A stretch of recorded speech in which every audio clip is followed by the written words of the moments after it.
Bonjour, merci de me faire l'honneur de votre présence. Je remercie le COFIS et puis l'association Coworking Neuchâtel, Blockchain, je ne sais plus trop comment c'est, association Coworking, Blockchain, Coworking Blockchain Neuchâtel. Coworking Blockchain Neuchâtel, de me permettre de me présenter à vous, de vous expliquer un petit peu ce que je fais comme travail.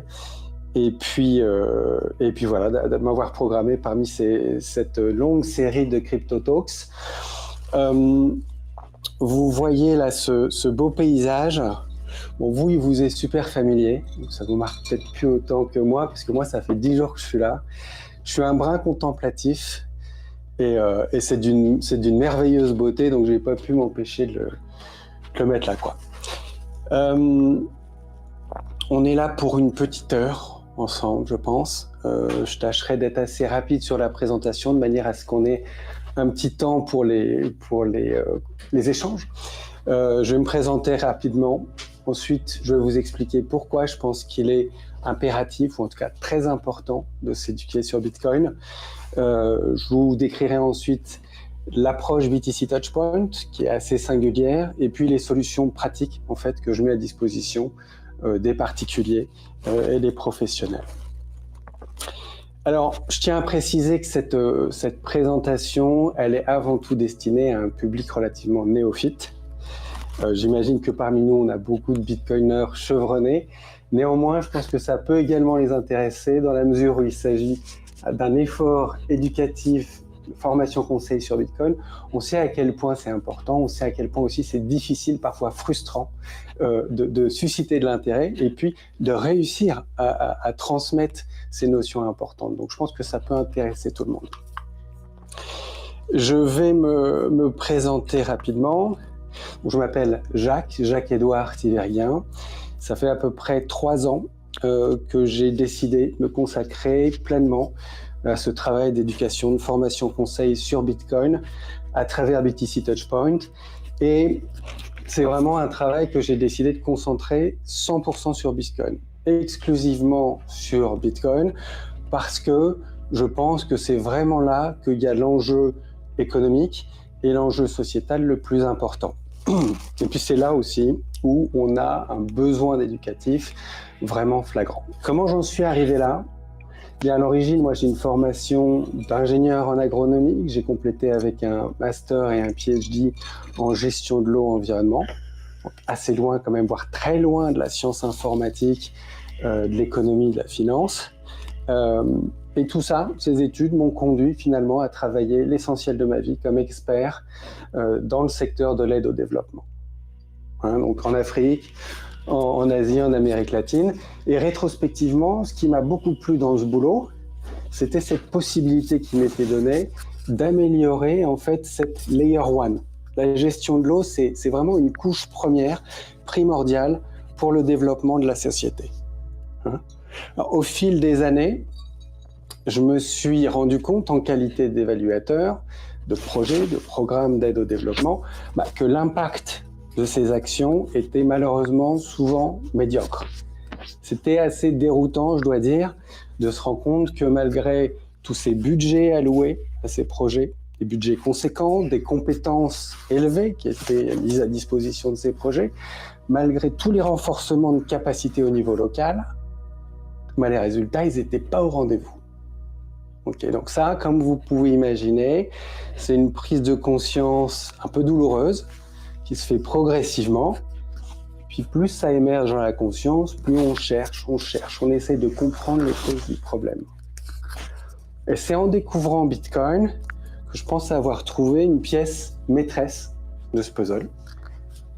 En fait, j'ai compris avec Bitcoin que le langage et la monnaie, c'est ça la véritable layer one, la couche première, fondamentale, qui conditionne vraiment l'essor ou le déclin d'une civilisation. Ensuite, quand j'ai continué à creuser Bitcoin, je me suis rendu compte qu'en fait, on avait affaire, avec Bitcoin la monnaie et Bitcoin le minage, on avait un outil de développement durable, un catalyseur de développement durable absolument incomparable. Alors, le développement durable, ici, je pense qu'on est tous d'accord, on est tous pour. On veut tous plus de prospérité, On veut tous plus de paix, de cohésion sociale. On cherche tous à évoluer, d'adopter un mode de développement plus en équilibre avec la nature. Mais on n'est pas dupe. On sait aussi que dans la plupart des cas, il y a quand même un fossé immense qui sépare le discours des institutions, que ce soit public, privé, société civile, et la pratique. Dans bien des cas, quand même, c'est du greenwashing qu'on a. C'est de beaux discours qui contrastent avec une réalité. Or là, moi, avec Bitcoin, je découvre un outil qui manifestement coche toutes les cases, ou en tout cas beaucoup de cases, sur les métriques de développement durable. C'est un outil qui, dans la pratique, sans besoin de financement exogène, participe ou promeut une inclusion sociale, une inclusion financière. C'est une technologie qui va naturellement valoriser des déchets, valoriser des énergies qui sont autrement perdues. Donc il y a un gain net pour l'environnement, pour le social et sur l'économique. C'est réellement une technologie qui peut permettre d'amorcer une dynamique économique dans des zones qui sont tellement reculées qu'elles ont toujours été totalement exclues des dynamiques de développement. Donc voilà, moi quand j'ai vu ça, je me suis dit c'est fou ce truc. Il m'a fallu étudier le truc assez longtemps quand même pour me persuader que je ne rêvais pas, que c'était pas un scam, une arnaque. Et plus ça va, plus ça se confirme, on a les chiffres à l'appui. Bitcoin, c'est un outil de développement durable absolument magnifique et ça a fini de me convaincre de me réorienter professionnellement et de m'engager dans cette aventure passionnante et qui pour moi est pleine de sens. Voilà. À ce stade, je pense que vous avez bien compris à mon accent et à mon front un peu dégarni que je suis français, primo, et deuxio, que je suis un Gen X, un vieux Gen X. Un Gen X, ça veut dire que je suis né dans les années 70, que j'ai grandi, que j'ai fait mes études supérieures dans les années 90. Et 70, 90, ça c'est un petit étalage de la preuve de travail linguistique que je suis en train de faire pour m'intégrer comme légitime résident du canton de Neuchâtel. Je sais que ça participe à cet objectif parce qu'en effet, je suis en train de m'établir à Neuchâtel. J'ai créé cet été une société à Neuchâtel qui s'appelle Emergent SARL et qui donc poursuit un petit peu le travail que j'ai pu accomplir en France avec BTC Touchpoint. L'entreprise est domiciliée ici, dans ces locaux même. Voilà pour les présentations. Maintenant, je vais me mettre un petit peu à votre place ou à la place de vos proches, à savoir des particuliers ou des professionnels suisses. Pourquoi donc devraient-ils s'intéresser à Bitcoin ? Quelles sont les bonnes raisons pour lesquelles ils devraient se mettre à l'éducation du Bitcoin ? La première raison est plutôt d'ordre général, c'est qu'en fait, Bitcoin, ça nous concerne tous. Qu'on le veuille ou non, Bitcoin, c'est un phénomène tout à fait inédit et de la plus grande importance. Et alors, on peut dissimuler la chose, mais les années passent et ça devient vraiment criant comme constat. Pourquoi c'est un phénomène si important ? Primo, c'est un tournant technologique historique. Il y a un avant et il y a un après. C'est un peu comme pour l'invention de l'imprimerie ou de l'Internet. Peu à peu, le monde se rend compte que Bitcoin, c'est plus que la blockchain. Bitcoin, c'est totalement unique et c'est infiniment précieux. À tel point, si vous voulez, et Bitcoin, c'est vraiment une technologie qui est dans sa propre catégorie, si on la compare avec le reste de la crypto. D'ailleurs, le régulateur américain l'a bien distingué de tous les autres projets. Bitcoin, c'est également un actif financier hors norme. Si vous écoutez un peu les médias, de temps en temps, vous entendez parler de Bitcoin et depuis une dizaine d'années, ce que vous avez sans doute retenu de toute cette information que vous avez reçue, c'est que Bitcoin, c'est un vulgaire actif spéculatif qui est condamné s'évanouir, à s'écraser assez rapidement. Bon. Qu'est-ce qui se passe en ce moment? Qu'est-ce qu'on observe? On a effectivement une ruée vers Bitcoin de la part des plus grandes institutions de la finance au monde, que ce soit des assurances, des banques, des gestionnaires de fonds. Ils sont là, ils adoptent Bitcoin et ils sont même accompagnés par certains États-nations qui en font vraiment activement la promotion. Donc, on a ce deuxième aspect.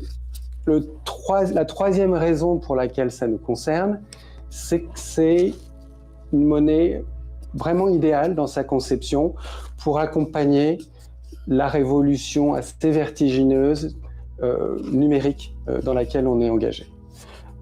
Non seulement ça, mais c'est également l'infrastructure Bitcoin est en train de remplacer toute l'infrastructure monétaire existante, qui est devenue assez obsolète. Enfin, pour toutes ces raisons et pour d'autres raisons, Bitcoin est en train de s'imposer comme un sujet géopolitique majeur. On sent bien qu'on est dans une phase de reconfiguration des équilibres, des rapports de force entre les grandes puissances mondiales, et que, si vous voulez, dans cette phase, le contrôle de l'énergie, le contrôle de la monnaie, ce sont des enjeux absolument capitaux, et Bitcoin, en fait, vient s'insérer dans ces équations qu'il bouleverse, en fait. Voilà, donc ça, c'est un petit peu des raisons générales pour lesquelles, finalement, on est tous concernés par Bitcoin. Maintenant, plus spécifiquement, pour les particuliers, que vous êtes ou vos proches, l'éducation au Bitcoin, elle va permettre de répondre à un défi. Le premier défi, ça va être d'accepter la dure réalité du monde actuel. Alors, c'est sans doute déjà acquis pour la plupart d'entre vous et pour vos proches, mais il faut déjà réussir à se rendre compte qu'on est engagé dans une crise de la dette souveraine. Les nations occidentales font face à des niveaux d'endettement records totalement cauchemardesques et insoutenables. Il y a par ailleurs une guerre monétaire. Alors, on n'en souffre pas encore, on en souffre probablement beaucoup moins en Suisse, mais on sent que les grandes puissances s'affrontent sur ce terrain monétaire, et la conséquence de tout cela, on le sait bien, c'est que les années à venir vont voir nos monnaies fiat, les monnaies de cours légales, celles qu'on utilise, elles vont perdre de la valeur, elles vont perdre de leur pouvoir d'achat. Donc elles vont continuer à fondre. Alors, le franc suisse est probablement la monnaie la plus forte du monde, donc elle sera sans doute moins impactée, mais on est à peu près certain que dans les 10 prochaines années, à peu près toutes les monnaies dites fiat vont perdre de leur pouvoir d'achat, qu'on le veuille ou non. Et donc, dans ce contexte, il est excessivement important de réussir à comprendre pourquoi Bitcoin est ce canot de sauvetage qui permet de trouver une issue à ce naufrage économique qui se présente. Ça, c'est une chose. Et l'autre chose, c'est qu'il faut réussir à comprendre que l'irruption de Bitcoin, cette découverte, c'est en fait ce qu'on est en train de... On est témoin actuellement de la monétisation de Bitcoin, c'est-à-dire un nouveau bien monétaire qui s'impose et qui s'impose à une vitesse assez vertigineuse. Donc cette monétisation éclair de Bitcoin, elle offre aussi des opportunités excessivement élevées pour chacun d'entre nous. Enfin, pour terminer sur une note peut-être un peu plus positive, s'éduquer à Bitcoin, c'est se donner la possibilité d'alimenter en soi un espoir pour un monde meilleur.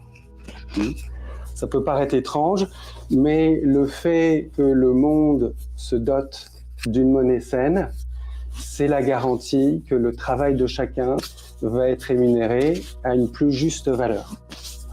C'est aussi la garantie que nos gains de productivité collectifs vont pas nous être confisqués par une inflation qui est volontaire. C'est également la possibilité de conserver entre nous une forme de cash, d'argent liquide, qui est un facteur de liberté. Et dans cette ère du numérique, on sait combien il est important de garder cette possibilité. Dans un contexte où il y a quand même beaucoup de pays qui sont tentés par un flicage tous azimuts de la population, y compris sur chacune de leurs transactions. Donc ça, en termes de préservation des libertés individuelles, que ce soit dans notre capacité à nous exprimer à travers nos choix économiques, mais aussi dans notre capacité à détenir notre propriété, c'est excessivement important. Et c'est sans doute la principale solution sur laquelle on peut compter aujourd'hui. Enfin, je l'ai évoqué peut-être un petit peu tout à l'heure quand je parlais de développement durable, mais Bitcoin, ou plutôt en adoptant Bitcoin comme monnaie ou en laissant Bitcoin influencer de manière massive le système monétaire mondial, l'humanité va sans doute rompre avec cette forme de consumérisme débridé, totalement destructeur, dans laquelle on vit finalement. Voilà, alors, je dirais que cette éducation sur Bitcoin, elle va être d'autant plus précieuse ici en Suisse, finalement, où toutes ces réalités, elles sont loin d'être flagrantes, quoi. Ce que j'ai pu vous dire là, dans les 5 dernières minutes, pour un particulier suisse qui n'a jamais entendu parler de Bitcoin, c'est loin d'être évident. Les besoins que j'ai évoqués en termes de liberté individuelle, de préservation de la valeur de la monnaie, etc., c'est pas du tout la préoccupation du moment. Mais justement, cette éducation, elle peut permettre à une population qui est jusqu'à présent quand même très protégée de cette réalité mondiale, de se rendre compte de ce qui est en train de se passer et du fait que cette influence, elle va finir par se manifester et qu'en tout cas, elle va manifester en Suisse sans doute, espérons-le de manière atténuée, mais qu'il y a de toute façon un phénomène excessivement important au niveau mondial et qu'il y a aussi des opportunités à saisir. Voilà, maintenant, si on se met à la place des professionnels suisses, bien sûr, s'éduquer au Bitcoin, ça va vous permettre de trouver une réponse aux défis des particuliers, mais en plus, ça va vous permettre de reconnaître sans tarder à quel point Bitcoin peut vous être utile comme outil de trésorerie, comment il peut permettre à votre société, votre petite entreprise ou votre énorme multinationale à constituer justement une trésorerie beaucoup plus solide, de manière à être plus résilient dans la période turbulente qu'on traverse et qui va s'intensifier dans les années à venir. Reconnaître aussi que Bitcoin, finalement, a des cas d'utilisation assez nombreux, et certains desquels peuvent tout à fait impacter votre propre secteur d'activité et qui a la possibilité de se positionner comme avant-gardiste sur de nouvelles pratiques. Enfin, pourquoi s'intéresser à Bitcoin maintenant? Parce que le timing est plutôt bon. On n'est vraiment pas trop tard. On peut dire même qu'on est encore assez tôt. On se trouve au début, là, vous voyez, de cette courbe dite d'adoption de Bitcoin, qui mesure un petit peu l'évolution de la pénétration de Bitcoin comme technologie dans le marché, le nombre d'utilisateurs qui en viennent à l'adopter. Alors bon, il peut y avoir débat sur où on se trouve exactement sur la courbe, mais on n'est plus complètement au début et on n'est pas encore dans la phase où l'accélération est la plus intense. Et donc voilà, cette courbe, si vous voulez, elle décrit typiquement la pénétration des nouvelles technologies, que ce soit la télévision, le micro-ondes, l'Internet dans la société. Ça commence tout début avec des précurseurs et puis l'ensemble de la population finit par l'utiliser. Bref. Ce qui est certain, bien sûr, c'est qu'on est assez loin de cette période où pendant les toutes premières années de Bitcoin, entre 2009 et 2014, peut-être 2013, où vraiment il y a des précurseurs, alors c'était des geeks, des cypherpunks, c'était des libertariens, ou bref, des gens assez curieux, très avant-gardistes, prêts à prendre des risques pour s'intéresser, pour se plonger dans cette technologie à une époque où on ne savait à peu près rien dessus. Il y avait très peu de support d'éducation et il y avait une volatilité majeure, c'est-à-dire qu'il y avait énormément d'incertitudes. Alors, on est bien loin de cette époque. On est dans une phase où là, depuis environ 2 ans, les institutionnels ont pris la mesure de l'enjeu qu'est Bitcoin. Et donc, à la faveur d'une clarification réglementaire et puis d'un soutien politique, notamment de l'administration Trump, on est dans une phase où maintenant le Bitcoin est dérisqué. Ça ne veut pas dire qu'il n'y a plus du tout de risque sur cet actif qui demeure volatile, on va en parler, mais ça veut dire que politiquement et sur le plan réglementaire, Bitcoin est dérisqué. Autrement dit, on est encore relativement tôt sur cette courbe, il y a encore relativement peu de particuliers, d'entreprises, d'acteurs économiques qui sont appropriés Bitcoin, mais on est encore, et donc il y a encore un potentiel d'appréciation de la valeur du Bitcoin qui est très significatif, à un moment où par contre, cet actif, cette technologie jouit quand même d'un appui des institutions qui gouvernent un petit peu ce monde quand même, quoi. Donc, de ce point de vue-là, le moment est plutôt bien choisi pour s'y intéresser. Alors, vous allez me dire, pourquoi je ne peux pas juste en acheter? Pourquoi faut-il que je me prenne la tête à étudier cet objet un petit peu obscur? On peut se poser la question, ça peut sembler sensé, moi, c'est une question qui m'est souvent posée. En fait, c'est un très mauvais calcul. Pourquoi ? Eh bien, comme l'illustre cette petite séquence, ce petit clip, en tant qu'humain, on n'est vraiment pas bien préparé psychologiquement et émotionnellement à la volatilité encore élevée de Bitcoin. La volatilité du cours, je parle, du prix, qui est quand même assez élevé, même si elle diminue au fil des années, ça reste très élevé. Là, on en a fait l'expérience ces derniers jours. Bitcoin a pris une correction relativement sévère, même si elle est minime par rapport à ce qui se passait il y a 10 ans, et ben c'est pas confortable. C'est loin d'être confortable. Et si vous n'avez pas fait le travail d'éducation pour comprendre ce dans quoi vous avez investi, les propriétés fondamentales de cette technologie, vous risquez de répondre à ces événements de manière assez impulsive et souvent regrettable. Donc, on le sait bien, Bitcoin récompense la patience et la conviction des membres de son réseau. Cette persévérance, cette conviction, comme je le disais, c'est amplement testé régulièrement et c'est fortement récompensé aussi. Vous voyez, ça c'est l'appréciation du cours, du prix du Bitcoin.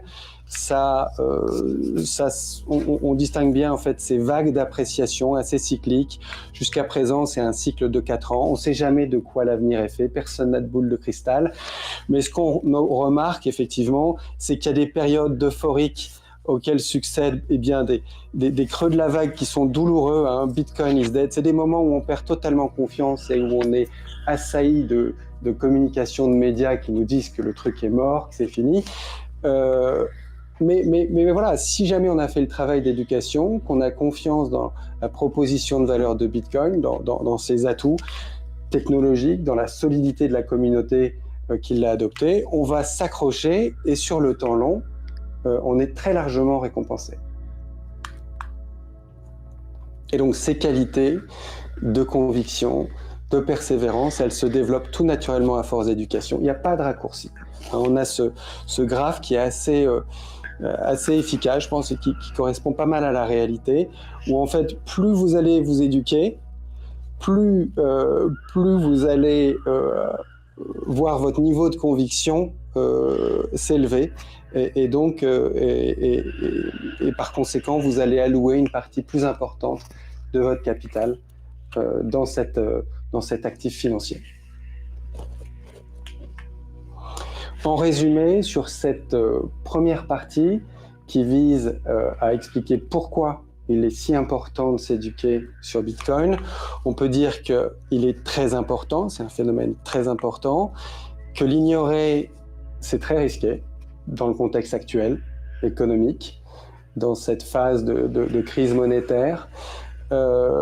C'est risqué à la fois pour les particuliers et pour les professionnels. Le timing est encore très bon pour se lancer et il est profitable de s'éduquer sur le sujet. Voilà. Maintenant qu'on a vu pourquoi c'est important de s'intéresser de près à Bitcoin, je vais vous parler de l'approche que j'ai mis en place pour justement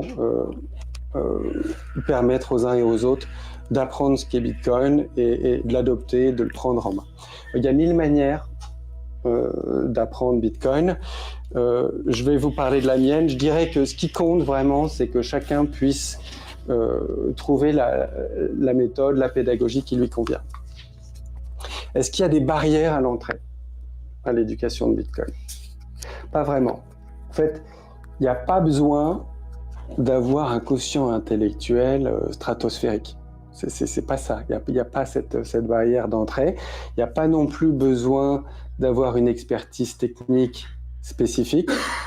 Hein, moi, je suis ni cryptographe, ni économiste, ni financier, ni mathématicien, ni informaticien.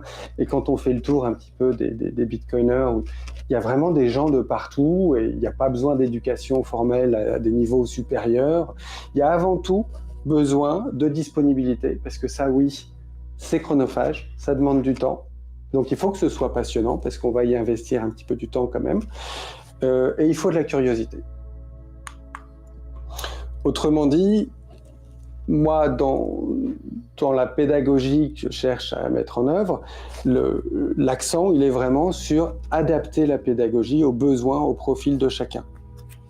Et donc, je cherche à nourrir cette curiosité, à l'entretenir, à l'alimenter, en répondant aux besoins de chacun, que ce soit les besoins de l'entreprise ou les besoins du particulier. Et puis, ça veut dire aussi cibler les centres d'intérêt et les dimensions qui vous touchent.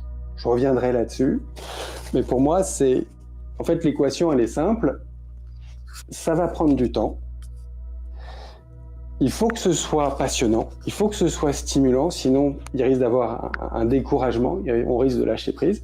Et donc il faut clairement transmettre les bases, le b.a.-ba, les fondamentaux, mais très vite, il faut réussir à stimuler la personne sur des aspects de Bitcoin ou de la transformation qu'il permet, qui vont résonner avec sa personnalité ou qui sont directement en adéquation avec son métier, etc.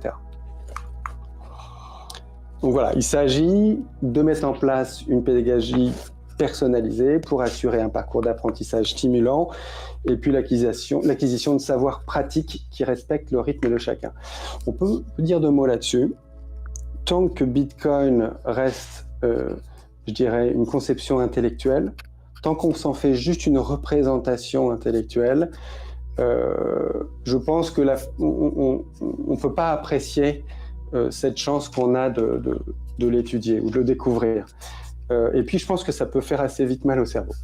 Je pense que c'est très important d'avoir ce relais pratique, de faire l'expérience, de prendre à main les technologies, de faire des transactions, de se rendre compte de la beauté qu'est cette technologie qui nous permet de détenir en propre un actif numérique. C'est des mots qui ne veulent pas dire grand-chose tant qu'on n'a pas fait l'expérience, mais également être un acteur de Bitcoin en faisant tourner un nœud, c'est fantastique. Bref, il est important de mettre en pratique ces savoirs, et ça va être aussi un facteur qui va booster votre conviction, quoi. Alors là, je fais une petite pause, parce que vous devez commencer à vous demander c'est quoi ces illustrations-là, et c'est quoi cette calligraphie bizarre, cet anneau d'ailleurs que vous voyez, j'ai repris dans le logo de BTC Touchpoint.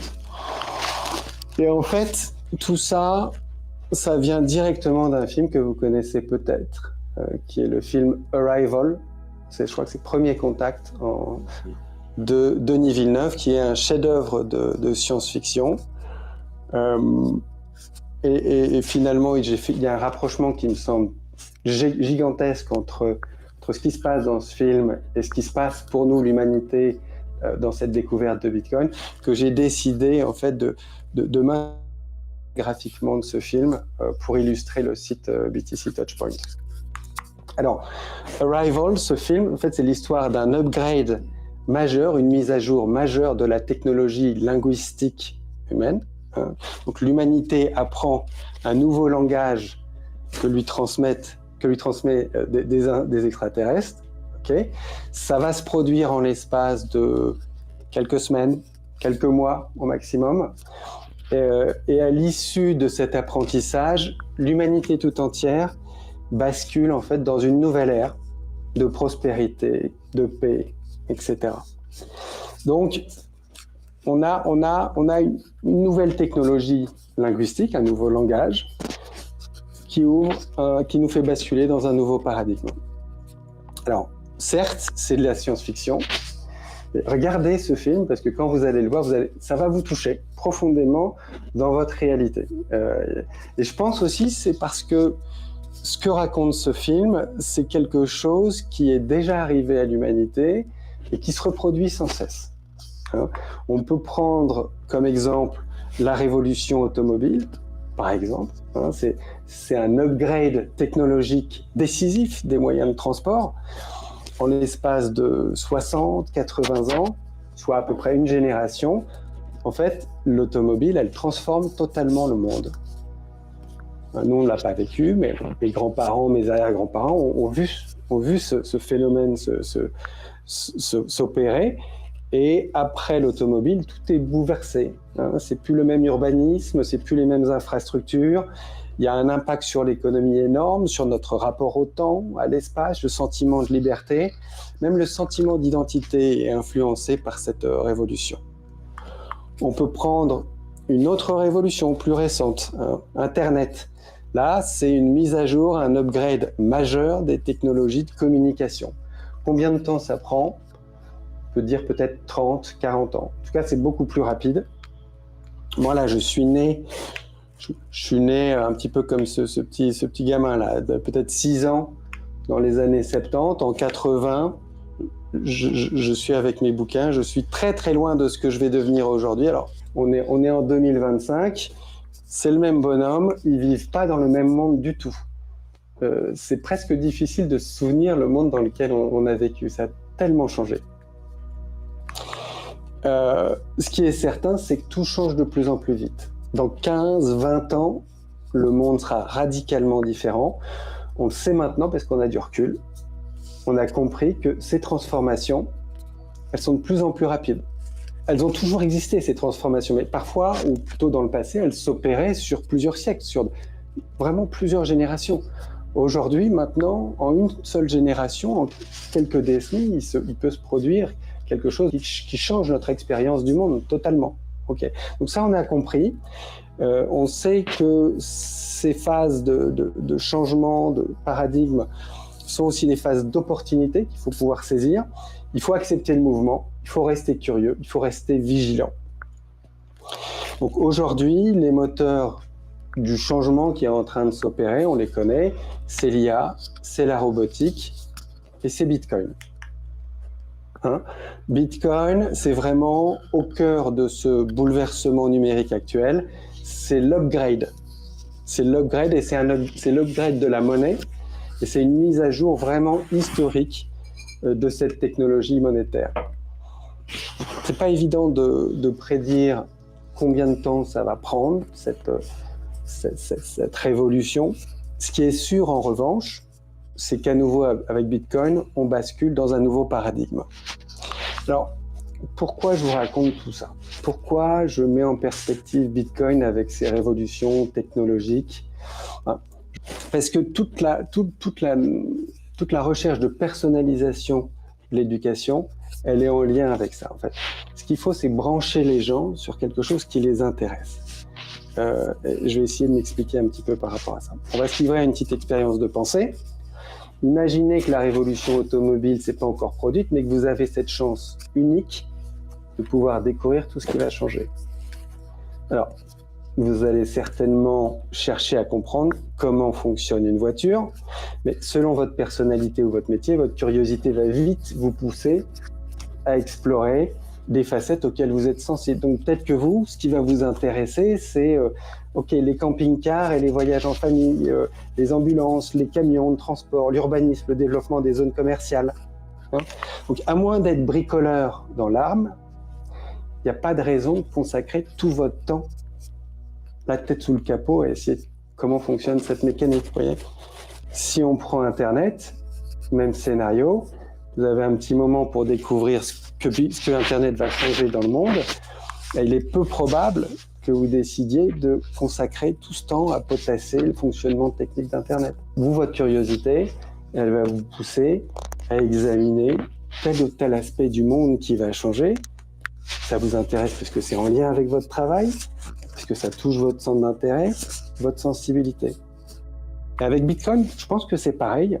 On a déjà cartographié une bonne partie de toutes les dimensions qui vont être affectées par Bitcoin. Et donc, tout naturellement, plutôt que de chercher à comprendre comment fonctionne la cryptographie asymétrique, vous allez vouloir explorer les aspects qui vous concernent, qui vous touchent à titre personnel. Vous voyez ce que je veux dire ? Je dirais que la philosophie, je pense que vous l'avez compris, c'est de vous proposer une pédagogie sur mesure, aussi personnalisée que possible, pour atteindre ces trois objectifs: transmettre les savoirs fondamentaux, le b.a.-ba, stimuler votre curiosité via un apprentissage qui vous ressemble, et puis surtout permettre que vous puissiez vous l'approprier pour ne pas subir ce changement de paradigme, mais vraiment pour saisir les opportunités qui se présentent. Maintenant, on passe aux solutions pratiques. Pour les particuliers, on va avoir un parcours autonome qui est proposé gratuitement sur le site BTC Touchpoint, et puis 2 formules de parcours accompagnés qui sont payants, qui peuvent être effectués soit en solo ou en groupe. Et concernant les professionnels, les entreprises, eh bien je propose un travail de facilitation, de formation, d'appui à projet et de conférences. Alors je vais décrire un petit peu tout ça. On va commencer par le parcours autonome qui est destiné aux particuliers, donc à tout le monde. Et comme son nom l'indique, eh bien l'idée c'est que vous puissiez progresser tout seul, à votre rythme, en totale autonomie, à la découverte de Bitcoin. Donc ça, vous le trouvez sur le site BTC Touchpoint. Quand vous cliquez là-dessus, vous allez voir se dérouler une séquence d'apprentissage, parce que c'est juste une suggestion. C'est une séquence logique, assez progressive. Les contenus qui sont proposés, ce sont soit des vidéos, de courtes vidéos, soit des documents. Voilà. Et ensuite, ça vous permet de partir sur de bonnes bases et d'approfondir. Mais ça, c'est quand même dirigé vers des personnes qui ont du temps, et puis qui ont une certaine autonomie et déjà une certaine motivation pour se lancer un petit peu seul dans cet apprentissage. Ces contenus-là qui sont listés, comme beaucoup d'autres, en fait, on peut les trouver sur le site btctouchpoint.com. Vous allez avoir beaucoup de contenus très intéressants. La chose est plutôt pas mal structurée. Voilà, donc ça peut être un endroit à visiter. Les contenus, on les trouve donc sur le site et on les trouve aussi en partie sur cette chaîne YouTube. On a ici la playlist du podcast BTC Touchpoint. Ça, j'ai commencé il y a aujourd'hui une centaine d'épisodes.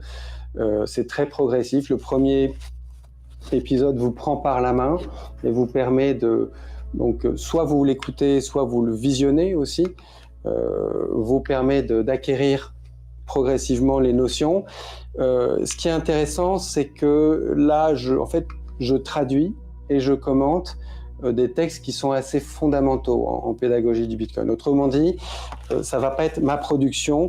Je m'appuie vraiment sur, je dirais, les meilleurs pédagogues de l'écosystème. Pas forcément tous, mais en tout cas, on a un bel échantillon de personnes desquelles on peut apprendre. Ça, c'était pour le parcours autonome.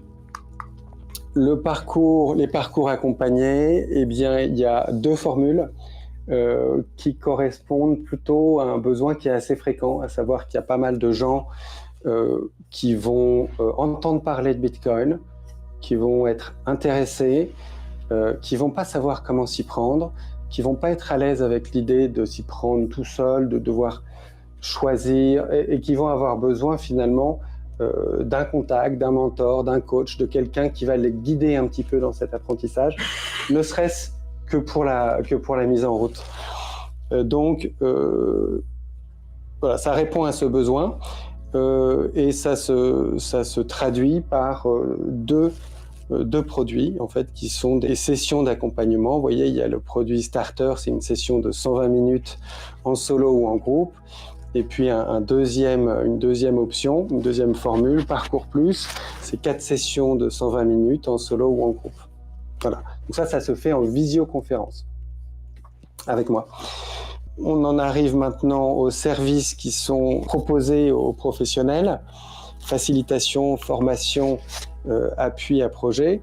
Il y a presque une séquence aussi, dans la mesure où la facilitation, typiquement, eh bien, ça va être la première étape, à savoir, on est dans une phase aujourd'hui où il devient nécessaire, je dirais, pour beaucoup d'entreprises, de prendre le moment de s'asseoir avec le comité de direction ou quelques membres de l'entreprise pour réfléchir à Bitcoin. Qu'est-ce que c'est Bitcoin? Est-ce qu'on est capable de lever un petit peu tous ces obstacles émotionnels, toutes ces désinformations qui nous ont empêchés finalement de converser sur cette technologie?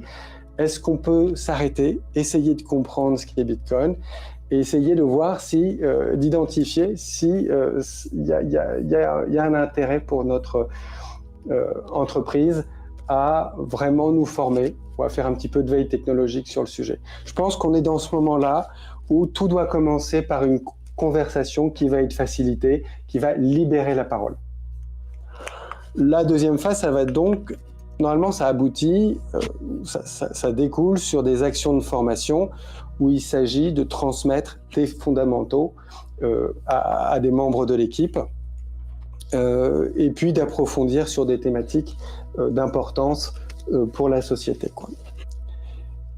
Et donc bon, ça typiquement c'est des formations qui vont être sur mesure.